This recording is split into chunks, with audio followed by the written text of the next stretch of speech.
Hello students, मेरा नाम आवेश गोयल है। मैं assistant professor of commerce government Nehru PG college Budhar से, डिस्ट्रिक्ट शहडोल, एमपी से हूँ। मैं आप लोगों को आज आप बीकॉम फर्स्ट ईयर का जो एक इलेक्टिव सब्जेक्ट है व्यावसायिक अर्थशास्त्र या बिजनेस इकोनॉमिक्स, उसका यूनिट 4 में प्रोडक्शन फंक्शन और आइसो क्वांट कर्व, इन दोनों चीज़ों के बारे में पढ़ाने वाला हूँ।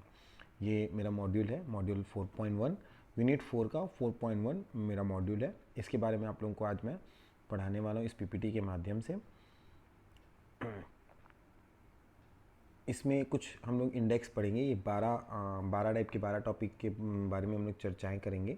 इन 12 टॉपिक्स में हम लोग आगे चर्चाएँ करेंगे। ये 12 टॉपिक्स ये हैं, जिसमें से पहला टॉपिक है पिछले विषय से आप लोग कैसे इसमें रिलेट कर सकते हो, इस टॉपिक को पिछले विषय से कैसे रिलेट कर सकते हो।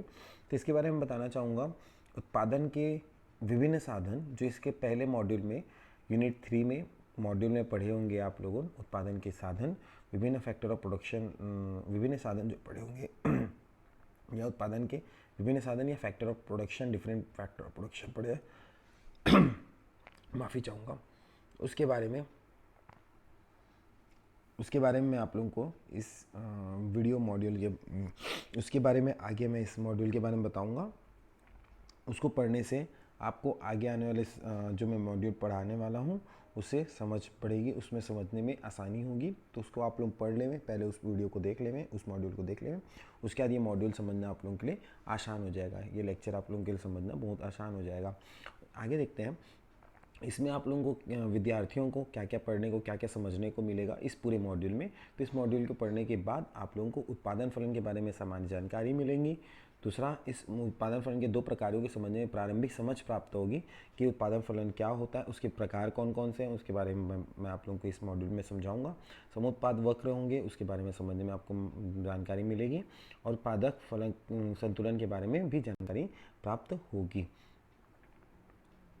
इसमें हम लोग 2 सब्जेक्ट के बारे में पढ़ने वाले हैं, एक उत्पादन फलन और दूसरा समुत्पाद वक्र विश्लेषण। अब उत्पादन फलन के अंदर हम लोग क्या क्या पढ़ने वाले हैं? उत्पादन फलन की परिभाषा, उत्पादन फलन की मान्यताएं या एजम्पशन ऑफ प्रोडक्शन फंक्शन, उत्पादन फलन की विशेषताएं, characteristics of production function, kinds of production function, उत्पादन फलन के प्रकार। समुत्पाद वक्र विश्लेषण में हम लोग क्या क्या पढ़ने वाले हैं? समुत्पाद वक्र विश्लेषण की परिभाषा, समुत्पाद वक्रों का मानचित्र, समुत्पाद वक्र की मान्यताएं और समुत्पाद वक्रों की विशेषताएं, तकनीकी प्रतिस्थापन की सीमांत दर के बारे में पढ़ने वाले हैं, समलागत रेखा के बारे में पढ़ने वाले हैं, उत्पादक का संतुलन, इन सभी चीज़ों के बारे में हम लोगों इस मॉड्यूल इसमें आगे हम लोग पढ़ने वाले हैं। आप उत्पादन फलन की परिभाषा, उत्पादन फलन क्या होता है। तो उत्पादन फलन को समझने से पहले उत्पादन का मतलब हम लोग बचपन से पढ़ने आ रहे हैं। किसी भी चीज़ को बदलना, उसके रूप में परिवर्तन करना, जिससे वो उपयोग हेतु काम आ सके। फलन के बारे में क्या कहा जाता है? जब यह कहा जाता है कि y फलन x का है, तो इसका अभिप्राय यह है कि y x पर निर्भर करता है, अर्थात x को एक निश्चित मूल्य प्रदान कर y का मूल्य ज्ञात किया जा सकता है। तो फलन एक टाइप का समीकरण है, जो हम लोग मैथ्स में समीकरण पढ़ते थे, इसमें हम लोग फलन के रूप में पढ़ेंगे। उसके बाद पढ़ते हैं हम लोग आगत। आगत का मतलब क्या होता है? आगत, इसको इंग्लिश में इनपुट बोलते हैं। जब हम लोग उत्पादन के साधनों को आगत बोलते हैं, उत्पादन के जिन साधनों द्वारा उत्पादन किया जाता है उन्हें आगत कहा जाता है। ठीक है, जिससे हम लोग सामान बनाते हैं, जिसको हम लोग इनपुट के तौर पर उपयोग करते हैं। निर्गत, जो उत्पादन के साधनों से जो तैयार माल प्राप्त होता है, उत्पादन हमको प्राप्त होता है, उस उत्पादन को ही हम लोग क्या बोलते हैं? निर्गत बोलते हैं। उत्पादन, जिन वस्तु का उत्पादन किया जाता है उसको हम लोग निर्गत बोलते हैं या आउटपुट बोलते हैं। सैमुअल्सन के अनुसार उत्पादन फलन क्या होता है? उत्पादन फलन वह प्राविधिक या टेक्निकल संबंध है जिसमें आगतों, इन्हीं आगतों, जो हम लोग आगत अभी समझे, उसके आगतों के समूह द्वारा कितना उत्पादन किया जाता है यह बताया जाता है। यह किसी दी हुई प्राविधिक ज्ञान की स्थिति को स्पष्ट करता है। मतलब प्राविधिक ज्ञान में कोई भी परिवर्तन नहीं होना चाहिए, इसकी स्थिति को स्पष्ट करता है। इसका एक फॉर्मूला भी है, इसका एक फलन है। फलन मतलब समीकरण का एक फॉर्मूला है, Q is equals to function of LLKE। अभी L का मतलब Q मतलब उत्पादित मात्रा है ना, ये आउटपुट उत्पादन की उत्पत्ति के विभिन्न साधन है। LLKE ये उत्पत्ति के विभिन्न साधन है। उत्पत्ति के विभिन्न साधनों में जब उत्पादन फलन अप्लाई होता है तो जो उत्पादित मात्रा प्राप्त होगी ये हम पूरा सब कुछ मिलाकर उत्पादन फलन बनता है। उदाहरण के लिए इसमें उदाहरण एक अच्छा मैं उदाहरण देना चाहता हूँ। देखो, कपड़ों का उत्पादन, रुई, अगर कोई कपड़े का उत्पादन करना है हम लोग को, उसके लिए रुई का उपयोग होता है, धागे का उपयोग होता है, मशीन का उपयोग होता है, मजदूर का उपयोग होता है, आदि पर निर्भर करता है। अतः यहाँ पर कपड़े के उत्पादन में लगने वाली सामग्री आगत कहलाएंगी। जो भी रुई है, धागा है, मशीन है, मजदूर है, ये सब क्या कहलाएंगे? आगत कहलाएंगे, इनपुट कहलाएंगे। वही दोनों के बीच का भौतिक संबंध कि भाई जो आगत है, रुई, धागे, मशीन, मजदूर, ये सारे आगत हो गए, और कपड़ा जो हमारा उत्पादन होकर तैयार हुआ वो आउटपुट हो गया, निर्गत हो गया। इन दोनों के बीच का जो भौतिक संबंध है उत्पादन फलन कहलाएगा। जैसे देखो, मैं यहाँ पर एक प्रेजेंटेशन से भी दिखा सकता हूँ आप लोगों को। लैंड, लेबर, कैपिटल और एंटरप्रेन्योर, ये सभी कुछ मिलकर जब इनमें उत्पादन फलन काम करेगा, प्रोडक्शन फंक्शन काम करेगा, तो ये एक निश्चित आउटपुट तैयार करेंगे। लैंड, लेबर, कैपिटल और एंटरप्रेन्योर सब मिलकर एक आउटपुट तैयार करेंगे। इन दोनों के बीच के जो संबंध होंगे, बीच में भौतिक संबंध होंगे, उनको हम लोग क्या बोलेंगे? प्रोडक्शन फंक्शन या उत्पादन फलन बोलेंगे। आगे बढ़ते हैं। एजम्पशन ऑफ प्रोडक्शन फंक्शन, उत्पादन फलन की क्या क्या मान्यताएं हैं। तो उत्पादन फलन, हम उत्पादन फलन को अप्लाई होने के लिए क्या क्या मान्यताएं हमको चाहिए? तो पहला, विशिष्ट अवधि। उत्पादन फलन एक विशिष्ट अवधि के लिए होता है। दूसरा, तकनीकी ज्ञान स्थिर, जो टेक्निकल नॉलेज है या तकनीकी ज्ञान है वो स्थिर अवस्था में होना चाहिए, उसमें कोई परिवर्तन नहीं होना चाहिए। उत्पादन के घटक विभाजनीय होने चाहिए। उत्पादन के जो भी घटक यूज हुए हैं वो विभाजनीय, छोटे छोटे टुकड़ों में या कम मात्रा में, अधिक मात्रा में उसको उपयोग किया जा सके। अगला, कुशल तकनीक का उपयोग, जो सबसे उन्नत तकनीक है, वर्तमान की सबसे उन्नत तकनीक का उपयोग किया जाना चाहिए, तभी ये उत्पादन फलन की मान्यता है, उत्पादन फलन कारगर होता है। उत्पादन फलन की विशेषताएं, कैरेक्टरिस्टिक्स ऑफ उत्पादन फलन। प्रोडक्शन फंक्शन, इसकी क्या क्या कैरेक्टरिस्टिक्स? पहला, उत्पादन फलन साधनों व उत्पादन की भौतिक मात्रा में संबंध को प्रदर्शित करता है। जो हमारे साधन हैं वो भौतिक मात्रा, जैसे पहले मैं बता चुका हूँ, उत्पादन के जो साधन है और भौतिक मात्रा है, उसकी मात्राएं हैं, उनके बीच संबंध को प्रदर्शित करता है। दूसरा, इसका संबंध कीमतों से नहीं होता, यह केवल तकनीकी पहलुओं का अध्ययन करता है। मीन्स क्या तकनीक होगी, इनपुट और आउटपुट के बीच जो तकनीकी संबंध होंगे उन्हीं के बारे में बताता है, न कि इसका संबंध किसी भी कीमतों से। अभी तक हम कीमतों के बारे में बिल्कुल भी बात नहीं किया, इसका मतलब कीमतों से इसका संबंध बिल्कुल भी नहीं। अगला, इसका संबंध समय अवधि से है, अर्थात एक निश्चित समय को मान्यता दी गई है। एक निश्चित समय के लिए ये मान्यता मान्य रहेगा, उसके बाद ये अप्लाई नहीं होता। एक निश्चित अवधि के लिए उत्पादन फलन, किसी भी पर्टिकुलर उत्पादन फलन एक निश्चित समय के लिए होता है। उत्पादन फलन के स्वरूपों पर तकनीकी स्तर का प्रभाव पड़ता है। जो भी टेक्निकल चेंजेस है वो एक निश्चित तकनीकी के लिए भी ही उत्पादन फलन बनाया जाता है। अलग अलग तकनीकी के लिए अलग अलग उत्पादन फलन तैयार किया जाएगा। तो उत्पादन फलन एक तकनीकी स्तर के लिए बताता है। अगला, इसमें उत्पादन के साधनों के मध्य स्थानापन्नता का गुण होना चाहिए, मतलब एक उत्पादन के साधन को दूसरा उत्पादन का साधन स्थानापन्न कर ले, एक की जगह दूसरा की जगह पहला सब्स्टिट्यूट हो जाए, अर्थात एक फलन में उत्पादन के साधनों की विभिन्न मात्राएं आपस में बदलकर उपयोग की जा सकती हैं। ठीक है, तो ये उत्पादन फलन में होना चाहिए, ये विभिन्न विशेषताएं इसकी। आगे बढ़ते हैं। उत्पादन फलन के प्रकार। उत्पादन फलन के दो प्रकार हैं, दो टाइप के उत्पादन फलन होते हैं। पहला है अल्पकालीन उत्पादन फलन, या इसी को हम लोग बोलते हैं परिवर्तनशील अनुपातों का नियम। दूसरा है दीर्घकालीन उत्पादन फलन या पैमाने के प्रतिफल का नियम। इन दोनों के ही बारे में डीप आपको आगे के मॉड्यूल में मिलेगा। इन दोनों के बारे में आगे का अध्ययन, फर्दर अध्ययन आपको करना है, तो इसको आगे के मॉड्यूल में मिलेगा। आगे देखते हैं समोत्पाद वक्र विश्लेषण। अब आइसोकॉन कर्व एनालिसिस के बारे में पढ़ेंगे। उत्पादन फलन के खत्म होने के बाद समोत्पाद वक्र विश्लेषण के बारे में पढ़ेंगे। समोत्पाद वक्र विश्लेषण क्या होता है? तो परिभाषा इसके क्रेस्टेड द्वारा परिभाषा दी गई है। समोत्पाद वक्र दो साधनों के उन सभी संभावित संयोगों को बताता है जो समान उत्पादन प्राप्त करते हैं। जैसा कि हम लोग इसके पहले उदासीनता वक्र पढ़ते थे, मांग में उदासीनता वक्र विश्लेषण पढ़ते थे, वैसे ही उत्पादन में हम समोत्पाद वक्र विश्लेषण पढ़ते हैं। दिस टाइप उदासीनता वक्र दो वस्तुओं के विभिन्न संयोगों के बारे में बताता था, वैसे ही समोत्पाद वक्र विश्लेषण, इसमें समोत्पाद वक्र दो साधनों के विभिन्न संयोगों के बारे में बताता है जिससे समान उत्पादन हमको प्राप्त होता है। जब बस उसमें फ़र्क इतना था, उसमें समान संतुष्टि प्राप्त होती है, इसमें समान उत्पादन प्राप्त होता है। उसमें दो संयोगों के बारे में बताया जाता है, इसमें दो संयोग। जैसा कि उदाहरण है यहाँ पर, उदाहरण से देख सकते हैं। एक ए नंबर संयोग है, ठीक है, जिसमें श्रम की 1 इकाई लगी है और पूंजी की 20 इकाइयाँ लगी है। उससे कपड़े का उत्पादन 50 हो रहा है, 50 पीसेस कपड़े बन रहे हैं। अगर हम लोग बी नंबर संयोग में आते हैं और यहाँ पर श्रम की हम लोग इकाइयाँ बढ़ा देते हैं, मतलब श्रम की इकाइयों को बढ़ा दिया जाता है। श्रम की इकाइयाँ पहले 1 थी, अब 2 हो जाती है। अब इन श्रम की इकाइयों को बढ़ाने के लिए पूंजी की इकाइयों को घटाना पड़ेगा। तो पूंजी की इकाइयाँ 20 थी पहले, क्योंकि हमारे पास जो साधन है वो सीमित है, तो साधन सीमित होने के कारण पूंजी इकाइयों को घटाना पड़ेगा। 20 पूंजी की इकाइयाँ थी, वहाँ पर 15 पूंजी की इकाइयाँ होंगी। और कपड़े का उत्पादन फिर भी सेम रहा, क्योंकि हम लोग श्रम की इकाइयाँ बढ़ाएं तो पूंजी की इकाइयाँ घटाए हैं, जिससे कपड़े का उत्पादन सेम रहा है, समान ही रहा है, पहले की तरह ही रहा है। वैसे तीसरे नंबर श्रम की इकाइयाँ हमने जब बढ़ाए हैं तो पूंजी की इकाइयाँ फिर घटी है। तो इस तरह से लगातार जब हम श्रम की इकाइयाँ बढ़ाते चले जाएंगे, पूंजी की इकाइयाँ घटानी पड़ेगी, और इससे हमारा कपड़े का उत्पादन सेम समान रहेगा। और जिससे MRTS जो प्रतिस्थापन की दर है, पहले प्रतिस्थापन कितना हुआ 5 का, पूंजी की इकाइयाँ 5 की प्रतिस्थापित हुई, दूसरे बार पूंजी की इकाइयाँ 4 प्रतिस्थापित हुई, तीसरे डी नंबर जो संयोग है उसमें पूंजी की इकाइयाँ 3 प्रतिस्थापित हुई, और ई नंबर संयोग में पूंजी की इकाइयाँ 2 प्रतिस्थापित हुई। इस तरह हमारी जो प्रतिस्थापन की दर है MRTS है वो 5:1, फिर 4:1 और 3:1 और 2:1 इस तरह करती चलेगी। इसके बारे में हम लोग आगे पढ़ेंगे। ये एक समोत्पाद वक्र है। समोत्पाद वक्र कैसा बनता है, तो नीचे दाईं की ओर ढलता हुआ बनता है, इस टाइप का समोत्पाद वक्र आएगा। अब आइसो प्रोडक्ट मैप या समोत्पाद वक्रों का मानचित्र कैसे बनेगा।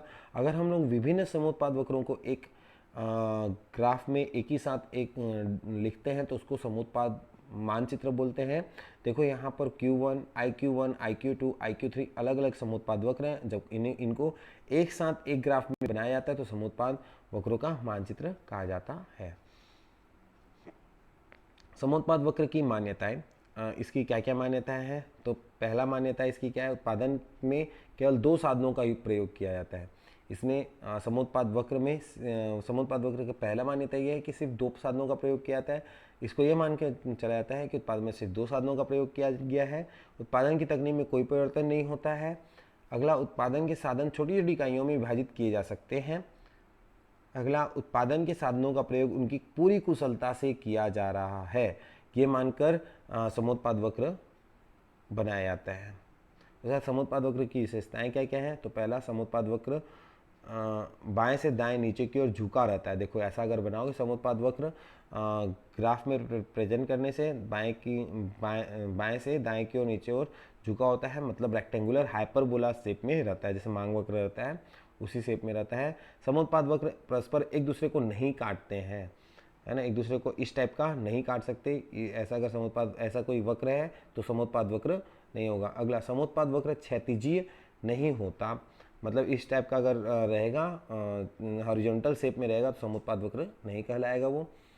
ठीक है, समोत्पाद वक्र लंबवत नहीं होता, मतलब अगर समोत्पाद वक्र को इस शेप में बना दिया जाए, वर्टिकल शेप में सीधी खड़ी लाइन में बना दिया जाए तो ऐसा संभव नहीं है। समोत्पाद वक्र धनात्मक ढाल वाला नहीं होता, मतलब समोत्पाद वक्र ऐसा बना दिया जाए जो धनात्मक ढाल वाला हो तो ये समोत्पाद वक्र नहीं कहलाएगा। अगला, समोत्पाद वक्र रेखा मूल बिंदु के उन्नतोदर होता है। समोत्पाद वक्र जो मूल बिंदु ओरिजिन से उन्नतोदर या कन्वेक्स होता है, उभरा हुआ होता है ओरिजिन के साइड। अगला देखते हैं, दाएं ओर स्थित समोत्पाद वक्र अधिक उत्पादन स्तर को दर्शाते हैं।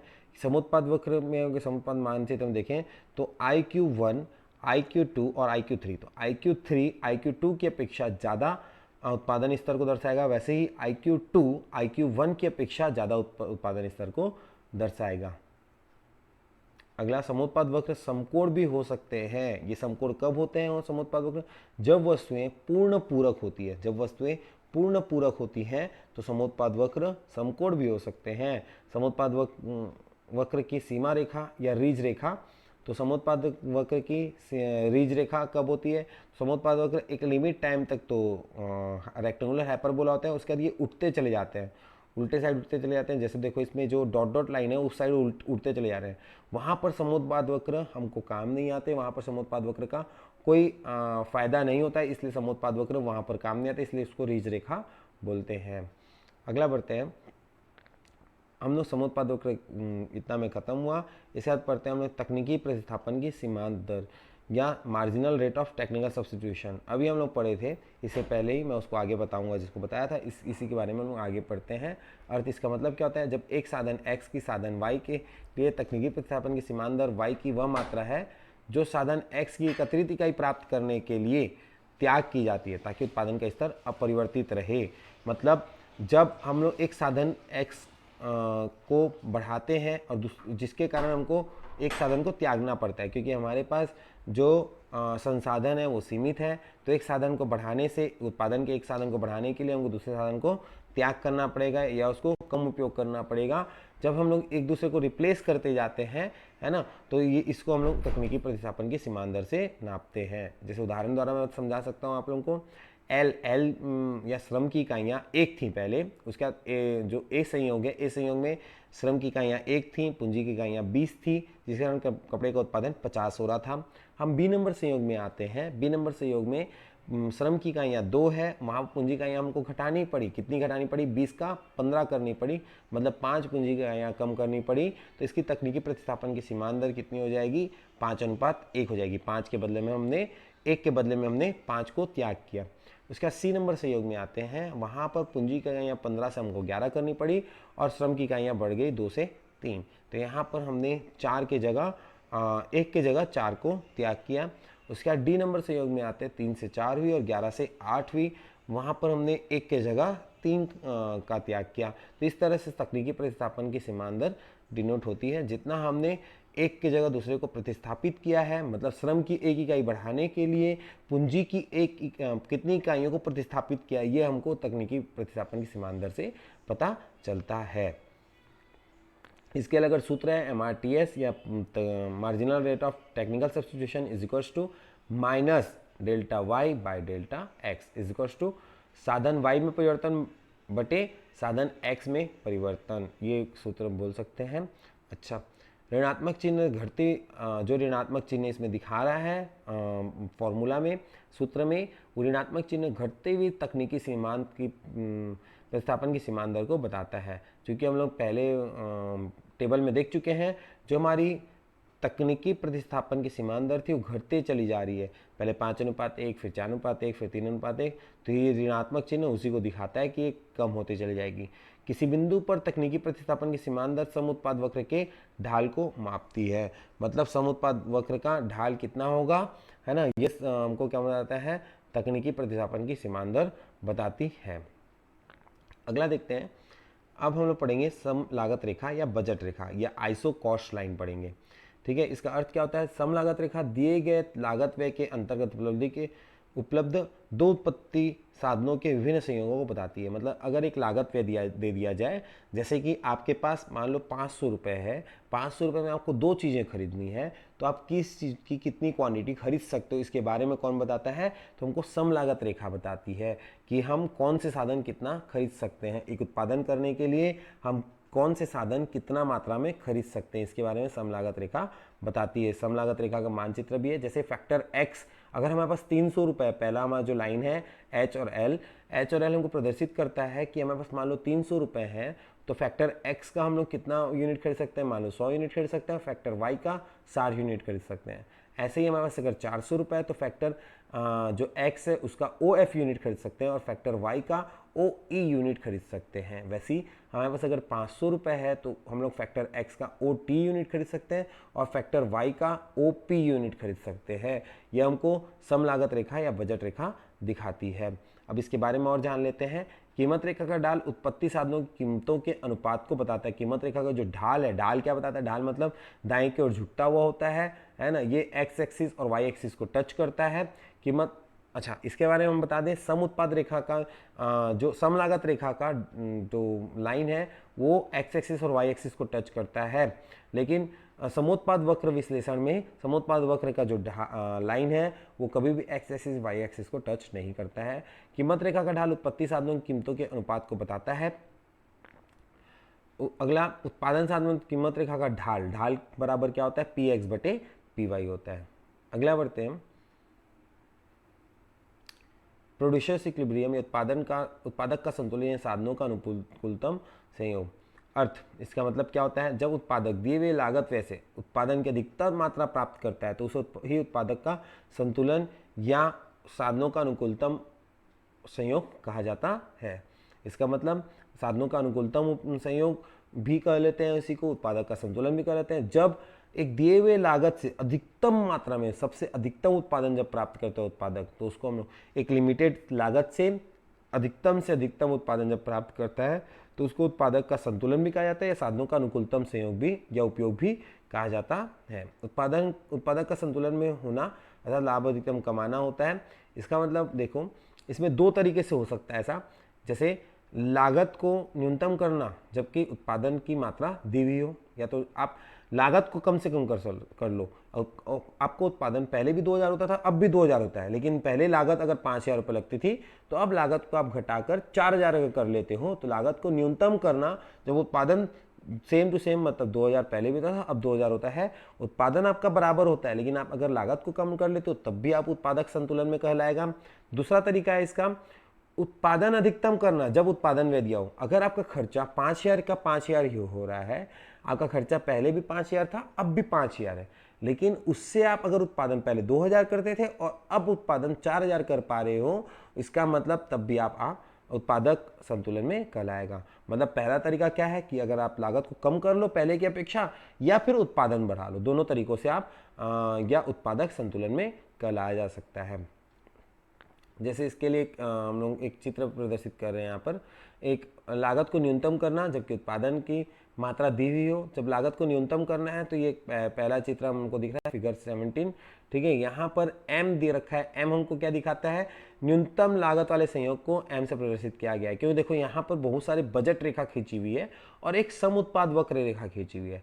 समुत्पाद वक्र रेखा खींची हुई है और बहुत सारी बजट रेखा खींची हुई है। तो हम लोग न्यूनतम लागत को देखेंगे, लागत हमको न्यूनतम करना है तो न्यूनतम लागत, एक आर बिंदु है, आर बिंदु में समुत्पाद वक्र और बजट रेखा दोनों क्रॉस हो रही है, एक एम बिंदु में क्रॉस हो रही है और टी बिंदु में क्रॉस हो रही है। तो आर में देखेंगे हम लोग तो लागत ज़्यादा है, और टी में हम लोग देखेंगे तो भी लागत ज़्यादा है, और एम में लागत कम है, और उत्पादन हमको सेम टू सेम, आर में भी उतना उत्पादन मिल रहा है क्योंकि एक ही समुत्पाद वक्र में खींचे हुए हैं। ये आर भी एक ही समुत्पाद वक्र में, एम भी एक समुत्पाद वक्र में और टी भी एक समुत्पाद वक्र में। तीनों से उत्पादन हमको एक ही मिलना है, लेकिन तीनों में लागत अलग अलग है। जो एम हमको सबसे कम लागत को दिखाया है, इस कारण से एम हमारे लिए एक अनुकूलतम संयोग है और यहाँ पर उत्पादक अपने संतुलन में रहता है। उत्पादन अधिकतम करना जबकि उत्पादन व्यय दिया हुआ हो। दूसरे कंडीशन में अगर हम लोग देखते हैं, दूसरे कंडीशन में हमने एक बजट रेखा खींची और बहुत सारी समुत्पाद रेखाएं खींची हुई हैं। हमने एक बजट रेखा, हमने एक उत्पादन लागत फिक्स कर लिया, हमने अलग अलग उत्पादन देखा। जैसे हम लोग नीचे उत्पादन देखा, वहाँ पर 100 का उत्पादन होना है, ई एक बिंदु है जहाँ पर दोनों रेखाएं क्रॉस हो रही है, एफ एक बिंदु है और एक पी बिंदु है। ई में और एफ में दोनों ही बिंदुओं में जो हमारा उत्पादन है वो सेम टू सेम है, 100 यूनिट्स का उत्पादन हो रहा है।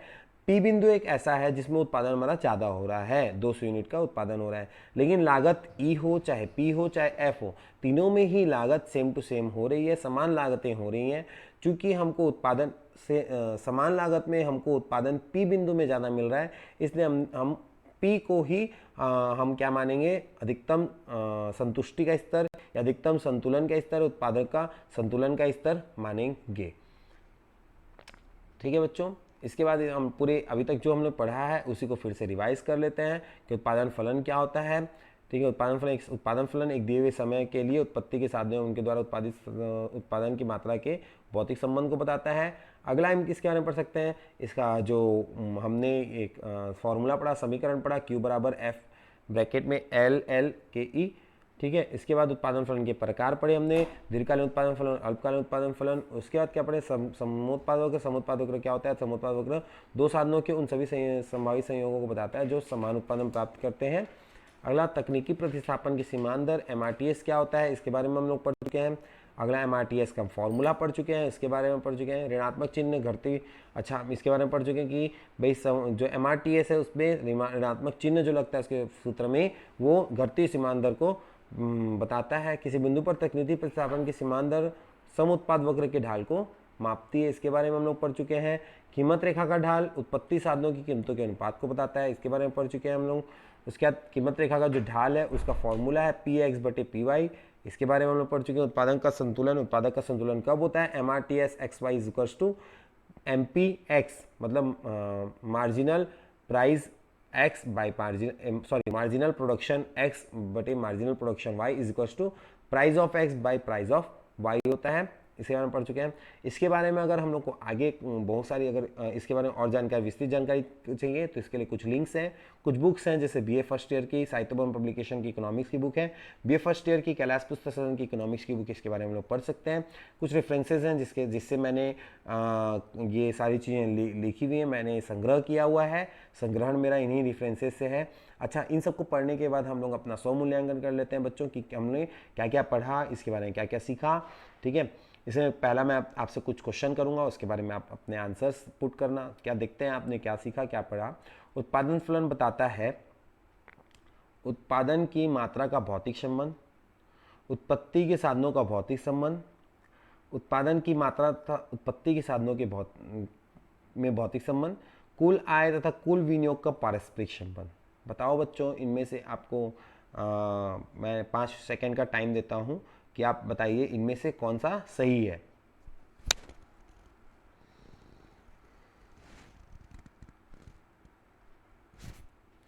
देखते हैं इसका आंसर सही क्या है। तो इसका आंसर ये है, उत्पादन की मात्रा। सी नंबर आंसर है, उत्पादन की मात्रा तथा उत्पत्ति के साधनों में भौतिक संबंध। जिन्हें सी आंसर सही दिया वो बहुत अच्छे से हमारा मेरे लेक्चर अटेंड किए हैं, कांग्रेट्स उनको। आगे बढ़ते हैं। सेकेंड नंबर है, समोत्पाद वक्र का ढाल व्यक्त करता है, किसके बारे में ढाल, जो समोत्पाद वक्र है उसका ढाल क्या व्यक्त करता है। तो पहला M R S X Y या M R T S X Y. अगला श्रम व पूंजी के बीच लागत अनुपात, या इनमें से कोई नहीं। इसका क्या आंसर सही होगा, सभी सोचिए और सभी जल्दी से आंसर बताइए।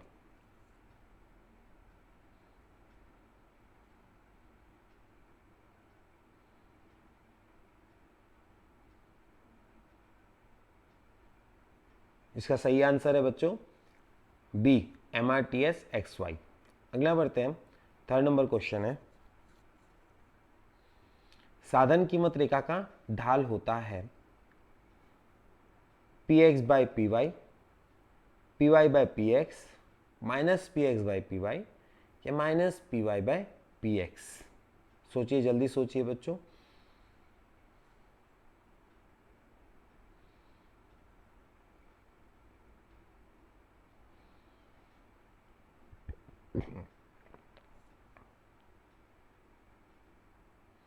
इसका सही आंसर है A, P X by P Y. Fourth number आते हैं कि यदि उत्पादन में समोत्पाद वक्र की आकृति एल आकार की हो तो दोनों साधन हैं। अगर समोत्पाद वक्र एल आकार का हो तो दोनों साधन क्या होंगे, अपूर्ण प्रतिस्थापन, पूर्ण प्रतिस्थापन, अपूर्ण पूरक, या पूर्ण पूरक। ये चारों में से क्या हो सकते हैं। मैंने अपने लेक्चर में इसका डिस्कशन भी किया था। इन चारों में क्या हो सकते हैं, जल्दी बताइए। पूर्ण पूरक, डी नंबर इसका आंसर सही है, पूर्ण पूरक। अगला देखते हैं। समोत्पाद रेखा जहां पर बजट रेखा को स्पर्श रेखा होती है वहीं पर उत्पादक के लिए क्या होता है। समोत्पाद रेखा जहां पर बजट रेखा की स्पर्श रेखा होती है वहीं पर उत्पादक के लिए संतुलन होता है, अधिकतम होता है, लाभ संभावना प्रारंभ होती है, उत्पादन रोकने की स्थिति होती है, तो संतुलन होता है। हमारी कंटेंट डेवलपमेंट टीम है जिनका मैं हृदय से धन्यवाद करना चाहता हूँ, जिनने ये सारी चीज़ें मुझे बनाने में बहुत हेल्प करी है। बाकी थैंक यू स्टूडेंट्स।